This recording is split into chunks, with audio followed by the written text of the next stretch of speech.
Ciao ragazzi, perché voi pensate che i coni da passeggio siano solo con le fritture, i pesci, le verdure, le patatine? Mica vero? Perché a Peschiera troverete anche questa delizia. Guardate che spettacolo. Giovanni, cosa c'è qui dentro? Qui abbiamo fatto il cono di Giulietta, perché Eh, l'avevamo inventato in Piazza Bra a Verona. e E, dentro? e dentro però abbiamo messo una selezione di tutti i meravigliosi formaggi che facciamo, per cui un Eh, stravecchio di 10 anni, per esempio. addirittura. Sì.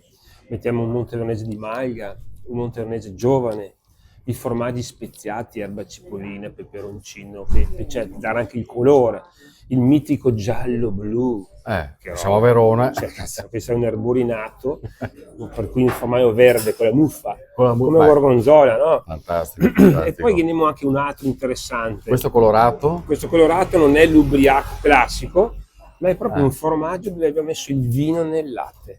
Ah, quindi Rosso. prende questo colore perché c'è il vino. Totalmente. Senti che roba. Tanto annuso dopo. Sì, e sa da vin brûlé, perché ho Eh. messo le spezie del vin brûlé. Del Però è vin. fresco. Però è fresco, esatto, per cui ricorda l'inverno un po', però è buono. Questa è l'idea della Casara per Land of Wine a Peschiera dal 9 all'11 maggio. Quindi là si andrà sicuramente a degustare il vino, ma poi provate a fare una passeggiata con queste delizie, una chicca una più buona dell'altra.